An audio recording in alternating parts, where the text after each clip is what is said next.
Hello, magandang araw po sa ating lahat. Welcome back again to my channel. This is Rocky Terang Inday at your service. So for today's video, may pa-order tayong chocolate bouquet at flower bouquet. So naatasan tayo ng ating customer na maghatid at magpagawa siya ng chocolate bouquet. So wala tayong talent sa ganito kaya papagawa na lang natin. At saka may pa-order din kasi siya na cake. So sinabay ko na lang din para naman i-send delivery na lang din. So, dito kami ngayon sa Dipolog City. Mamimili po ako ng chocolate na ilalagay sa bouquet. So, papagawa po natin ito sa flower arranger kasi nga hindi tayo marunong mag-decorate or gumawa ng flower bouquet. So, worth 1,000 po itong binili natin na chocolate na ilalagay po sa ating bouquet. Actually, ito ay confidential. So, ayaw niya talaga itong ipaalam sa iba. So, kaya secret. Yes, secret ito. Secret lang po namin ito. Kaya lang dito, ipopost ko lang siya sa YT. Wala naman nakakaalam kung sino yung pagbibigyan ko dito. So, diba? So, ayun, namimili lang ako ng mga chocolate kahit wala naman akong kaalam-alam sa chocolate kasi hindi ko naman talaga naranasan tumanggap ng mga chocolate nung ako'y dalaga pa. Ay, grabe talaga. So, ayun, nakikita ko naman itong mga ganitong chocolate na nare-receive ng mga lovers noon. So, ako nang pumili kahit ano. Alam ko naman masarap itong mga chocolate na to. Pero, talagang napakamahal talaga.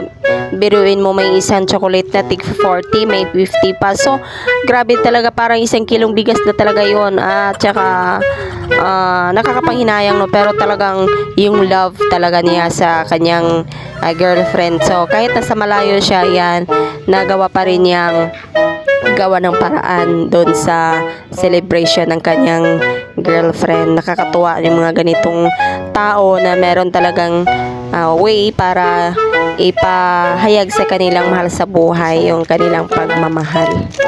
Kaya mapapasana all na lang talaga ako, diba? Sige, larga.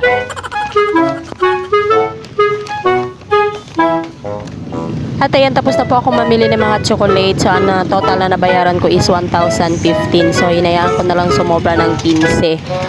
So, dito na kami ngayon sa flower shop. Ito yung kapatid ng asawa ko. Siya yung tagagawa ng mga bouquet. So, magpapagawa na rin tayo dito ng chocolate bouquet at saka yung flower bouquet na para sa kanyang mother. So, hindi ko na napicturean kung paano ginawa nila itong chocolate bouquet kasi nga umalis kami at iniwan na lang namin dito yung aming pinamili at binalikan na lang namin pagkatapos. So, andito na. O, diba? Very beautiful. Napakaganda talaga ng pagkakagawa. So, napaka-talented naman talaga ng mga taong ganito, ano? So, iba-iba talaga yung mga talent nating mga tao. So, ito yung kasama sa cake na pa-order. So, ako na yung dumiskarte kung paano ko siya gagawin. Hindi na siya nag-send sa akin ng design. So, tinry ko na lang itong cake bouquet at saka itong cake ng para sa kanyang mahal. Yan, para sa kanyang girlfriend. At ito din, meron din akong pa-order na isang bilao. So, hindi po ito magkasama. So, iba po yung may-ari nito. So, ito lang yung mga pa-order ko that day before the Mother's Day. At, syempre, magdi-deliver na po tayo. Kaya samahan nyo kami. Tara na at sabayan nyo ko mag-deliver sa napakalubak-lubak na daan.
At andito na tayo, dumating na po tayo sa ating pagdadalhan ng ating order. So ito po yung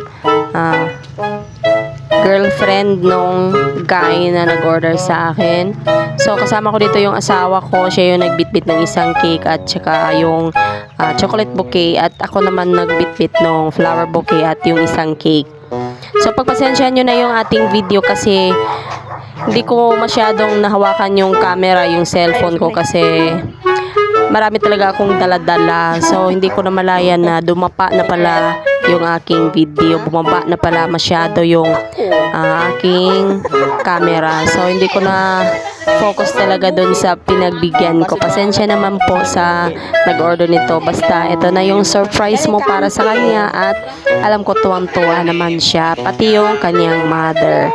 So ayan, hindi na natin siya papangalanan, pero ito yung kanyang mahal. O diba, ang saya-saya. Pati pa naman si mother meron din. So hanggang dito na lamang po ang ating video for today. Maraming salamat po sa inyong panonood, at sana po ay nagustuhan ninyo ang ating video for today. So hanggang dito na lamang po, at itong muli si Rakiterang Inday nagsasabing bye-bye.